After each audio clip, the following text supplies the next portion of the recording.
Cool. Well, thanks y'all for having me. I'm so excited for this and I'm so excited.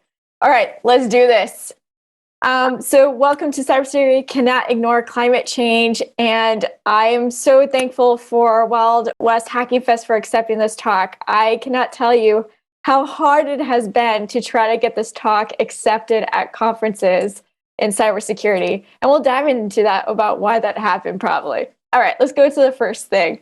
For those that don't know who I am, I did hear my wonderful introduction, so thank you for that intro.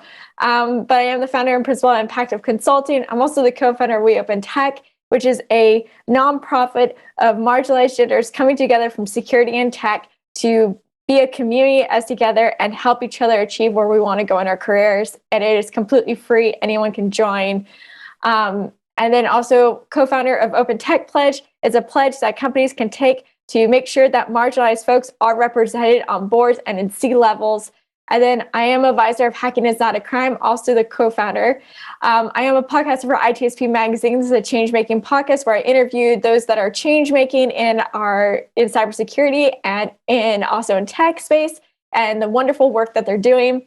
I'm also a contributor to Security Boulevard for the Ask Chloé column. So if you ever have a question you want me to ask, I will do so in a column. And I do have a book coming out in 2023, which will talk about all the things I love to talk about with you guys. So I'm so thrilled to share that with you all.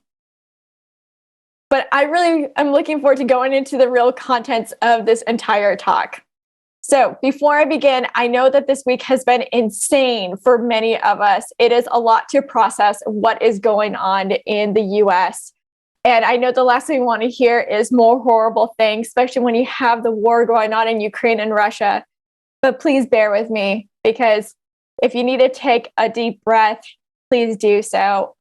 This is going to be a talk which is going to have a lot of information at the beginning, and then it'll be more about talking about how do we resolve these situations. But first, I want to make sure we're all on the same page about what is the status of our planet Earth. So let's first go into the real stuff. So as you may know, that sea levels are rising, oceans are becoming warmer, and there's these longer, more intense droughts happening across the world, and especially in the US as well. That means wildlife and freshwater supplies are also becoming thin, from polar bears in the Arctic to the marine turtles in the coast of Africa. Our planet's diversity of life is at a risk of changing climate. And I just want to first share this slide with you. About 1/3 of all planet animal species could be extinct in the next 50 years. That's right. We're looking at, elephants, those turtles, those polar bears, and all the animals that are already on going close to extinction list. They said about 99% of them will be extinct within the next I think they said 10 to 20 years. So we're looking at a huge problem here, because if we're thinking about planet and animal species, about 1/3 of them will go extinct in the next 50 years. What about humans? Because this is going to impact us as well. And so I want to talk a little bit first about what is the case for humans. So you may have heard this term climate refugees, but an Australian think tank, IEP, predicts that at least 1.2 billion people could be displaced by such climate-related events by 2050. And a majority of 30.7 million people were displaced in 2020 alone, when there were fleeting floods, wildlife, drought, or heat waves, according to a report released by the International Federation of Red Cross and Red Crescent Societies. This image that you see right here was taken in 2017, when 1/3 of Bangladesh was underwater as flood devastation. And this forced people to forever leave their areas. They became what we know as climate refugees. And in Bangladesh and alone, it is predicted that 17% of the country will be submerged by the rise in sea level by 2050, and 20 million people living there will lose their homes. And that's not just there. It's also happening in the US as well. We're also seeing this take place across the world, and especially also in Central America. Today, many people in developing countries are really suffering a lot from droughts and windstorms on scale we have never ever seen before. And I just want to state that at this time, our planet is at a 1.2 Celsius degree warmer planet, okay? 1.2 degrees. It's really important to remember this because you'll understand later on how bad this is. So 1.2 right now, at this very moment, okay? And what we're seeing is, we're seeing things that we've never seen before when it comes to weather patterns of human existence. So this also means that depriving of daily food and basic needs. And as we know from, Central America, countries such as Honduras, Guatemala, and El Salvador were hit by two incredibly massive hurricanes, which poured across the border. So you have to think about all these people have left because they had no food, they had no shelter. And they came up through Central America into crossing borders into Mexico, hoping to get refugee status in the US border. The term climate refugees was first coined to describe the increasing large-scale migration and cross-border mass movements of people that were partly caused by such weather-related disasters. And as you know, I am based in California, and you're in California right now as well, if you're there physically. But the reality is that we have fires. We've had so much fires. I think like the one thing that was during the pandemic was in 2020, when I opened the shades. Okay, I have this thing with Groundhog Day. I hate that movie for one reason. It's like nothing changes. It's the same thing every day. It's like my worst fear in a waking moment. And so every day when I push open the curtains and being stuck inside because of the pandemic, it's always a sunny sky. I know I shouldn't be complaining because I know people have rough weather, but imagine seeing that every single day, opening your thing. The only exciting part was when I opened it and then suddenly it looked like we were on Mars because the whole sky was so orange. It was the most scary thing I have ever experienced, opening the window, shades, just seeing that. It was an immediate recognition that this is not okay. Second is, I am scared. If this is something that people will see often, remember when we saw what was happening in Greece? I mean, just think about that. We are entering in a situation, we have no idea how we're going to get out of it. And the drought conditions have gotten so much worse, as you can see on this graph right here. So if you are upstate, like in New York, congratulations, you're probably safe from this drought. You have wonderful rainfall, and I'm so jealous because I absolutely love the rain. I would be happy every single day if I saw rain in dreary weather. But the reality is that right now, the reason why we're having these fires increase and harder to put out is because you're dealing with ground that is so dehydrated, so dry, that it becomes kind of like this instant fire where you cannot put it out. So if the ground was somewhat damp, right? If we had rain, once every 2 weeks, right? The ground would be easier to fight a fire. But the thing is, we haven't had rain for months. It's harder to put out fire. Everything goes up so fast and it travels so fast. And this is why we're seeing these extreme fires across California and other places around the world. But you know what? It's not just fires we have to worry about. As you know, we are seeing more Category 3 or higher storms across as well. And as you know, the reason why we're getting these type of storms is because of this, melted glaciers. You may not know this, but melted glaciers add to rising sea levels, which in turn increases coastal erosion and elevates storm surges, as warming air and ocean temperatures create more frequent and intense coastal storms like hurricanes and typhoons. And according to NASA and GRACE, the fact is that Greenland and Antarctic ice sheets are losing significant amount of land-based ice as a result of human-caused global warming. As you see in this chart from 2004 to 2020, this is scary. We have never seen it lose this fast. We weren't anticipating this fast. Scientists were not anticipating how fast this is right now. And as you know, we have to talk about water, right? So at least 14 million tons of plastic ends up in our ocean every year. And plastic makes up about 80% of our marine debris found from surface waters to deep sea sediments. Marine species ingest or entangled by plastic debris, which cause severe injuries and death. And if you think that's scary, guess what? Humans ourselves we are consuming a credit card worth of plastic every single week. And that can be found in our water, our food, and so on. Plastic is everywhere, but also it is one of the things of why we have the Great Pacific Garbage Patch. You may have heard of this, but you see in this image right here, okay? This is the Great Pacific Garbage Patch. All right, it is part of 5 offshore plastic accumulation zones in the world's oceans and is located halfway between Hawaii and California. It covers approximately the surface area of 1.6 million square kilometers. Whew. In an area that's twice the size of Texas, 3 times the size of France. It is estimated that between 1.15 million to 2.41 million tons of plastic are entering our oceans every year from rivers. So remember that, rivers, okay? Another key point to remember.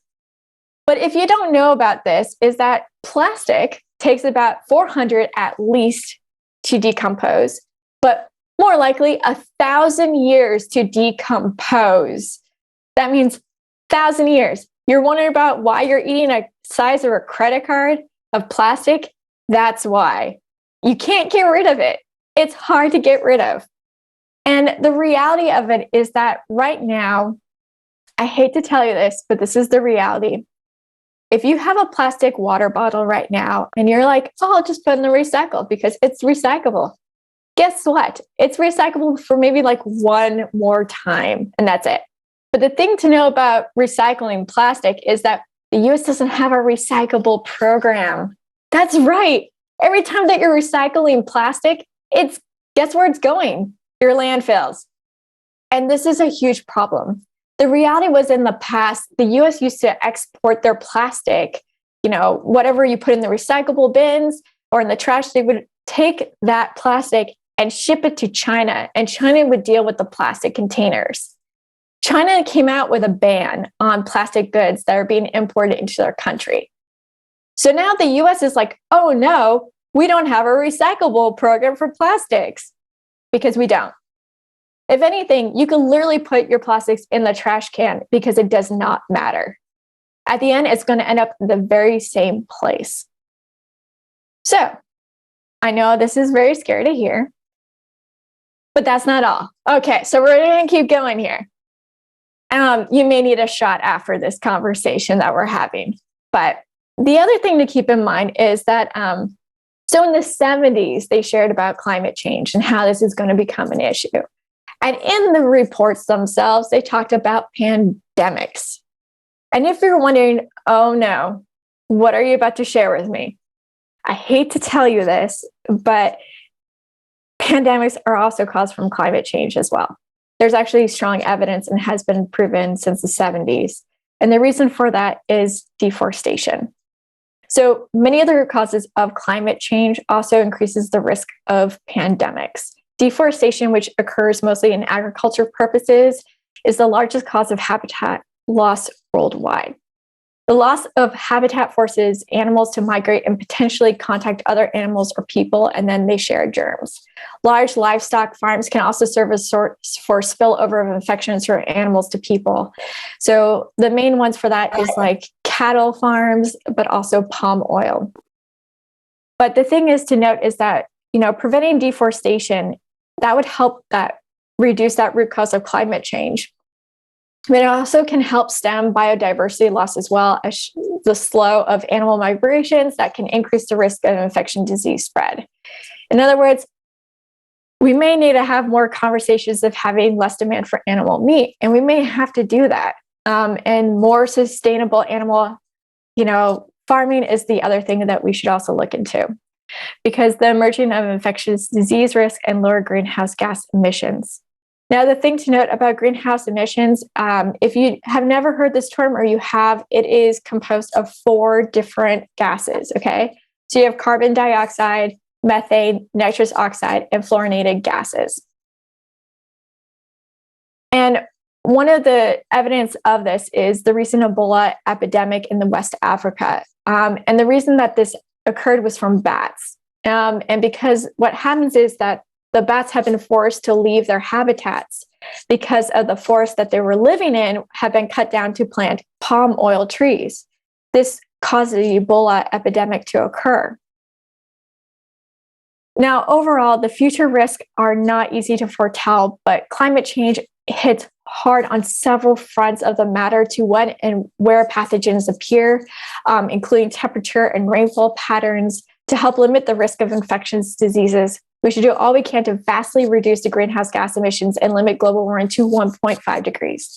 At this time, once again, we're at 1.2 degrees.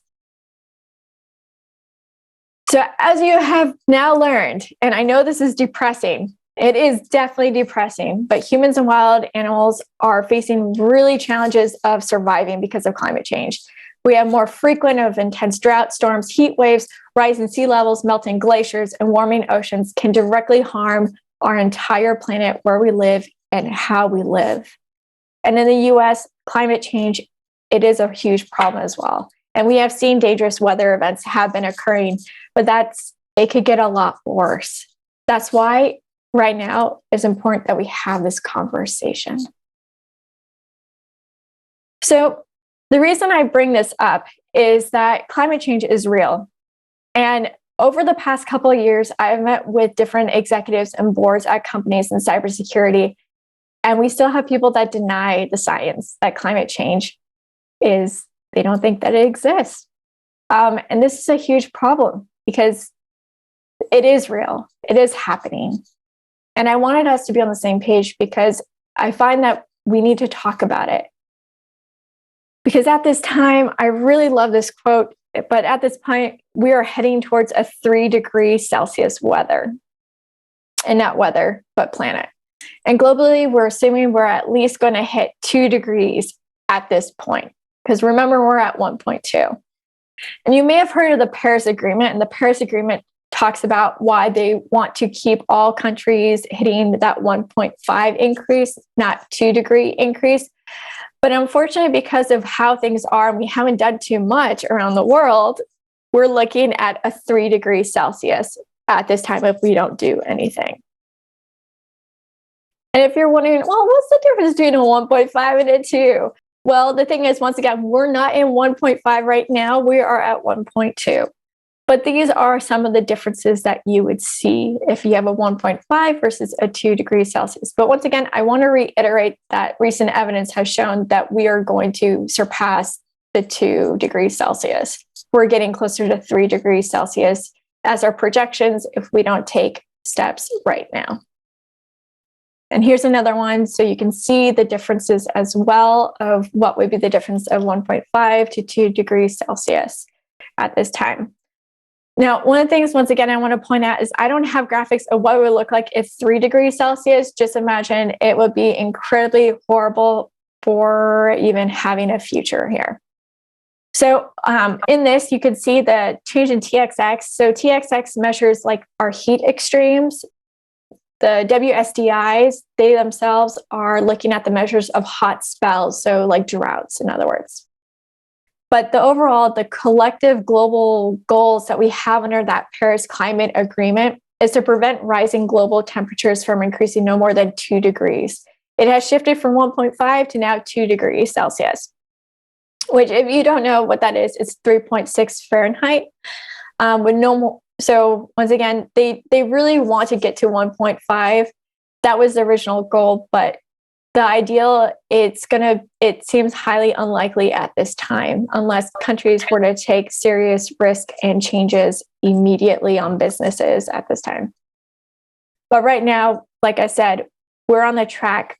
If we don't change anything, we're looking at 3 degrees. So even this 2°C, 1.5 versus whatever, doesn't really matter because we're looking at 3 degrees if we don't change anything. And each year, the UN does publish a report evaluating that gap between the latest climate pledges and the Paris Agreement goals. And last year, it concluded that the world is falling very much short. So the report finds that the updated pledges would probably result in the warming of around 2.7°C.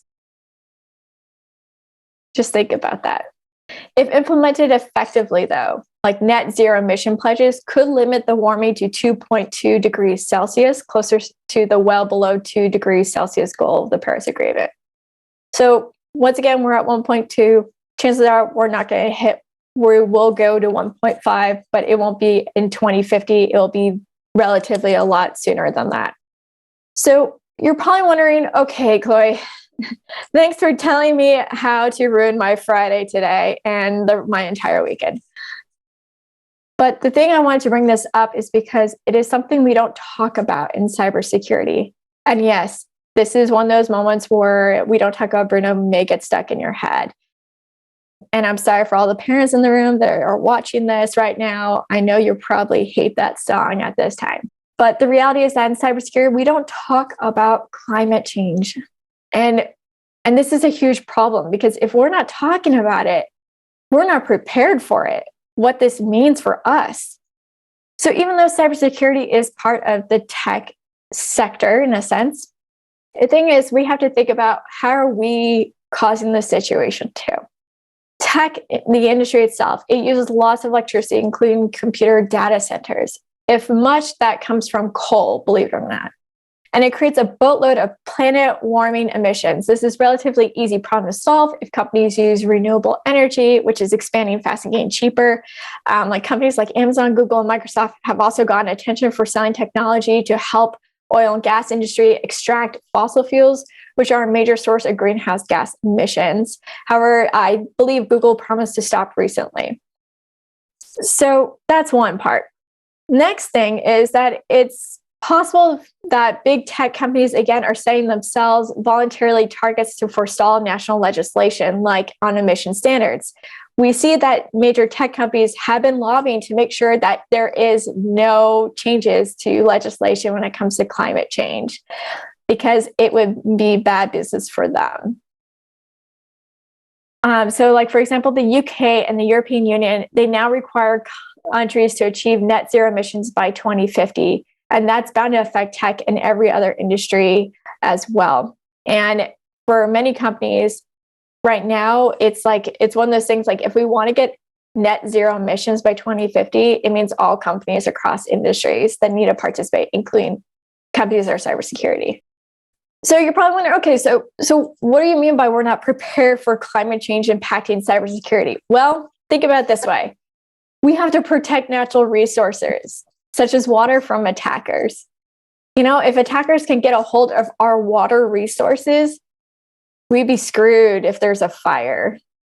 The other thing is the shift of employees moving across the country and the world because of climate refugees, or people in the movement of people due to severe weather changes. That's going to make an impact on our business, but also on security side as well. Increase of weather damages impacting businesses. That's right. When we're having a Category 3 storm, guess what's happening? You're going to lose electricity. You might lose running water as well, or heat. And these are things to think about. How's that going to impact your businesses if your employees are in flooded territories or in fires, right? Or even think about the pandemic. Remember how COVID-19 impacted our businesses so much in 2020? We all had to stay at home. And that shift and that changes happened so drastically. It did impact the business and the future of the business as well. But the other thing is that we have to think about protecting aid as well, delivery from attackers. So if, say, for example, we're sending aid to countries that are experiencing a devastating loss of a situation due to climate change, we want to make sure that attackers don't get access to those resources. So I'm having this conversation with you because we need a plan, and I can't be the only one who's going to come up with ideas here on what to do. But I do have some suggestions, and I'm hoping that this may help as well. So here's some suggestions to prepare the future. And I just want to give a random fact here. But carbon dioxide, if you didn't know this, can last for 1,000 years in your atmosphere. It is actually one of the gases you cannot remove. So once it's in there, it stays there for 1,000 years. And the reason I have this track here is because transportation is the #1 cause of greenhouse gas emissions in the US alone. The first thing that we could do to try to change the situation and start having conversations about climate change and how it's going to impact our industry and our security teams is by spreading awareness of climate change. It exists. We need to have conversations about it. By ignoring the subject, nothing is ever going to get done. We're never going to have solutions. So we'd rather just have a conversation about it until waiting for it when it's too late to change anything. We need to be prepared. That means I know a lot of us are hackers in the community, and some of us may be hacktivists as well. But it is all about protecting resources, making sure that attackers don't get a hold of those resources. We must protect people and making sure that they have every resource in their hands and being able to get to it. That means food. That means clean drinking water. That means so many things. And it's up to us to really make sure we take that initiative to make sure that people are getting the resources that they need. Another thing you could do is get your companies on board with ESG frameworks. You may not have heard of ESG, you may have, but ESG stands for environmental, social, governance. And ESG frameworks, how they work is that they help companies figure out their sustainability plan. And so sustainability does take in people, not just climate change, okay? So these are the 4 ESG frameworks I recommend looking at. One is the TCFD. This is a really good framework to get your board and your company to be prepared for what would look like for your company and its supply chain when we get to 2 degrees Celsius.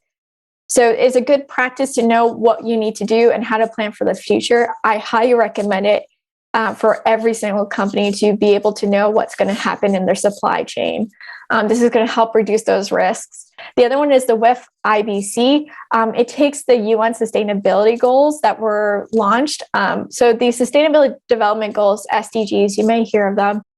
They were goals that basically the world signed on to get to by 2030. Yeah, we're not going to hit those goals. Let's be real. We can't get our governments to come together.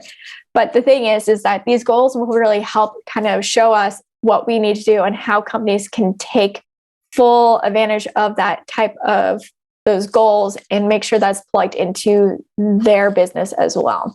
Because the thing that runs the world, it's not necessarily governments, it's companies. GRI is the first ESG framework that we have. So it's great to use. SASB is one for accounting and finance to know what kind of things they need to be aware of. But to be honest, I honestly think ESG should be ESGC because I looked at their cybersecurity parts of their frameworks and they are terrible. Like absolutely terrible. It's not like they don't really have any idea about cybersecurity. So I started that conversation end of last year. So hopefully it'll become ESGC one day in the future. But for now, ESG. You can know your carbon footprint. I absolutely highly recommend, if you have a computer or your phone in front of you, feel free to go to this right now. It's called footprintcalculator.org for individuals. You don't need to sign up or register or anything like that. You could totally skip it if it asks for it. You don't need to do it. That's why I put it on here. But it will let you know how many Earths it would take for you to live your everyday life. So I really like it because it also provides recommendations on how you could cut back as well. And if you're a company, there is the ghgprotocol.org. And this is a great source. They just released a beta calculator to know how to calculate your greenhouse gas emissions. Oh yeah, by the way, if you see GHG, it means greenhouse gas. So it's a great calculator to get involved in and start calculating to know what your carbon footprint as a company. Now let's go into waste. So one of the things that we need to talk about is waste. So in companies, we need to figure out how we reduce our plastic waste. That means, I hate to tell you this, but once again, don't look at plastics as things you can recycle. Look at it as things that you will put in the trash and it'll be stuck in this planet for thousands of, well, not thousands, but it'll be up to 1,000 years. So I want you to remember that. Also that it most likely will get into a river and into an ocean, and then you'll get that double-sized Texas. It'll be like triple-sized Texas in the ocean. So just remember, reduce plastic. Just think of plastic as if you have a choice between plastic or glass, go glass. If you're going to use plastic, reuse it. If you get like a water bottle that's plastic, reuse that sucker. Reuse it until you can't use it anymore. That's right. Just keep reusing it. You know, that Dasani water bottle that you hate, because let's be real, Dasani water is disgusting. Just drink it, and then reuse that water bottle, refill it up in an airport, refill it at your company, just keep reusing that bottle. Compost. The other thing we could do is in having, your trash, your recycle bin in the office, have a compost one. Because actually you can basically live on just having a compost bin and recyclable bin. Once again, that's if you cut out plastic in the office. I'm not going to go into the go trash free thing because that is up to your company to do. And to be honest, it is kind of impossible, but you could get closer. Just kind of target that as your thing.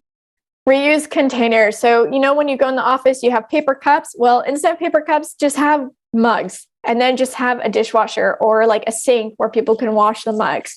Reusable containers are really important to use. We don't want to waste. Remember, the best way how you can take care of our climate situation is to reuse over and over and over again. Buy snacks in bulk if you are a snack office, and not in like those individual packets. Put in like, you get these ginormous containers and you can use that instead. Remember, try to go recycle glass, paper products, and just buy less. Believe it or not, you don't have to buy so many products. Well, so one of the things that I would say is that, for example, body lotion, face lotion, you can actually use the same product. Just look for one that doesn't have any like fragrance in it and you will be okay. There are some products that literally say face and body. You don't need to buy a face one because that means you're going to get a smaller container. You're going to have to buy more of those containers when in reality, that lotion thing that's for face and body, you could just use that whole thing and it's just as good. The reality is that we have to start figuring out how to buy less. That's the key here. If we buy less waste. That means better for the planet and better for you and I. Okay, I am so sorry, Wild West Hacking Fest, but I have to talk about conferences. One of the things about our industry is that we have a lot of conferences. So one of the things that we need to talk about is eliminate all plastic fibers, including swag. I know we love our swag, people. I understand. I used to be that. I remember my first year in cybersecurity, I went to all those conferences. Oh my God, I took bags of swag and shirts. And then I didn't use them. And then they ended up in the trash. And then I donated the shirts. But the reality is we don't need that. So when we're thinking about swag, if you're on a marketing team, is trying to think of things that, you can recycle. Something like a glass container or aluminum container, but trying to reduce the type of swag that's handed out. Also, having a hybrid version of conferences is really important as well, because this also reduces transportation issues. So whenever we're flying and then driving into a place, this is going to become a problem because it does increase greenhouse gas emissions. And now you might be thinking, well, what happens if I rode in a Tesla? Well, guess what? It really doesn't matter if you drive a Tesla if your energy source for, charging your car comes from coal. So the reality is you have to just think about these things, is figuring out what is the energy source in the area. Also, when it comes to food, how much was it local? How far did you have to go and get those food? So we really want to know what we're doing that causes these, emissions when making decisions when it comes to conferences. But Wild West Hacking Fest did a great job by making sure that this is a hybrid version. So it definitely does help. But I want to go into a little bit about t-shirts. So swag t-shirts. So if you may not know this, but majority of your shirts include plastic fibers. And as we know, it takes more than 400 years to decompose. But majority of your shirts, you may donate or you throw away and it ends up in a land waste. But the reality is that those shirts are going to stay there for hundreds of years. And when you think of donating shirts, you think that it's going to go to someone in Goodwill. But guess what? Goodwill and also oh my God, what is that one other one called? It will come to me. There's another place where you can also donate your clothes at. And what ends up happening is they get sent to developing countries where it'll end up in their land waste or for sale. And a majority of our swag t-shirts were made in sweatshops, believe it or not. That includes child labor, but also exposures and chemicals. So in cases in India, for example, the rivers have become incredibly polluted because of basically our t-shirts. T-shirts, pants, dresses, all that fast fashion is one of those things. So when we're getting t-shirts, we're getting them from one place And what's happening is we buy in bulk. We don't know what is the supply chain look like for it. But usually the supply chain for many of the sweatshirts that we get, they are going, your shirt and the material that came with at least went to 5 different countries. So that's transportation all the way around. And this causes a lot of CO2 emissions. That's why there's a lot of talk about fast fashion. And all our t-shirts that we get at swag, at conferences, that's usually fast fashion. So if you're wondering what is this picture, this is a secondhand clothing area. So this is in Chile and it's in deserts. So what's happened is that fast fashion has ended up here. So every time that you throw your t-shirt into the trash or you go and you want to give away your shirts, it ends up here. And this is one of those things to think about, is that we're looking at more than 60,000 tons of clothes are imported each year that ends up in this desert landfill. And this has consequences for the environment and the local community as well.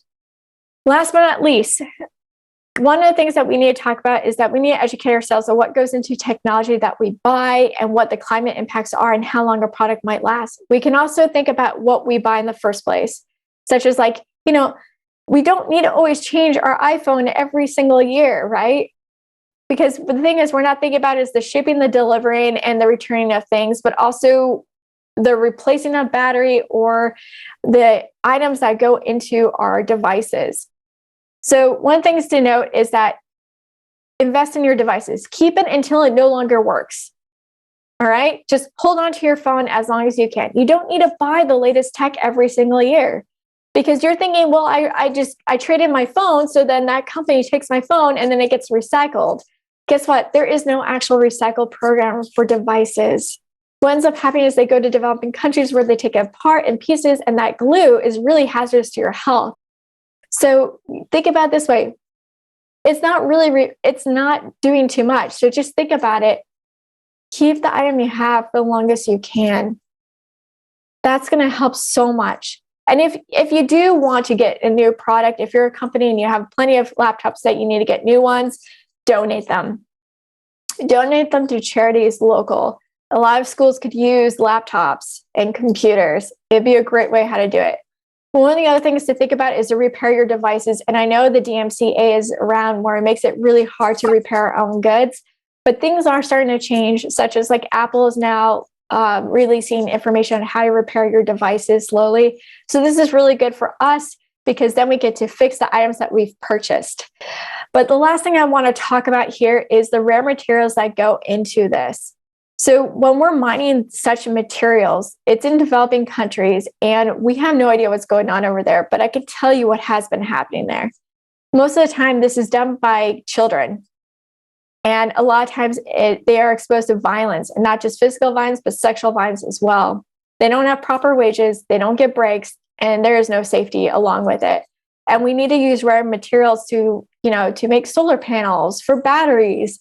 And this is something we don't talk about enough, is that when we're mining rare materials, that's also a climate change problem, but also it's a humanity problem. So overall, how to get involved on this. And I know this has been a hard talk for some, and maybe some of you're probably like, I can't handle this. It's not real. This can't be real. And I understand it. It is insane to think about. It is. It's hard. It's hard to acknowledge that this is happening. I mean, even for us, some of us in the pandemic are still in shock that we were even in a pandemic in the first place. But just note that there are some things that you can do. Know your waste. Know what is your trash. Get your companies on board with ESG practices and frameworks so they can do things ahead of time to start getting ready for a 2°C warmer planet. Track your carbon footprint and figure out what are ways how you can cut back on that yourself. It's not just going to be businesses, it's also going to be on you, but you can also be a pusher to make sure that those things happen in your companies. Ensure events produce low emissions and trash. You can calculate how your conference or event will make an impact.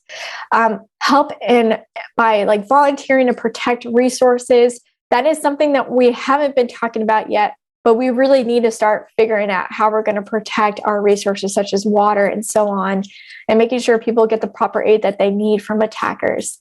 Purchase less technology. That's right. Just hold on to your phone as long as you can until it no longer works and it's broken. Then you can do it if you can't fix it. Keep updated on climate change and what's happening. The UN does publish a report every single year about the situation of our planet. I highly recommend looking at it. Donate your tech equipment. Don't assume it can be recycled. Remember, from this whole takeaway is that nothing is really recyclable except for glass and tin and paper. Just keep reusing your plastic. And then spread this talk and talk about climate change. That's the first thing. If you can't do any of that, at least start talking about climate change. Start talking to people about it because you can make a difference. And I just want to say thank you all for existing, for catching this talk. I know that it's your lunchtime now at this point. I try to go as fast as possible, but I'm here to answer any questions that you have. And thank you so much for, honestly, for accepting this talk. We really do need to talk about this issue because it's not talked about. And it's time that we start talking about these issues that are pressing ahead of the game so then we could be prepared for the future. Happy to take any questions, by the way. I do see one question here in the Q&A. Your thoughts on global level, desalination for more drinking water globally and reducing rising tides. It's a both thing. We have to figure out. So I know in Israel right now, and also in Venice, they have the technology to make take ocean water and make it clean drinking water. But it is incredibly expensive. So I don't know if that's going to be happening across the US. That will be a possibility. But I think for major cities such as San Francisco Bay Area, that's already in conversation of what to do because we have a shortage of water now. So that's going to be one of the first things on that front. The reducing the rising tide situation, that's more of a collective agency across the world of cutting back on, greenhouse gas emissions because that's warming up our planet, and that's what's causing with, the ice sheets to come down or the glaciers. And so that's one of the things that we have to talk about. It's a two-prong issue. Drinking water is definitely something of need in, especially in California with the increase of drought and less rainfall. But the rising tides is one of those things through transportation itself and cutting back on meat products. That would be good. Thank you. Oh, you're welcome. If anyone has any questions, feel free to reach out anytime. My DMs are open.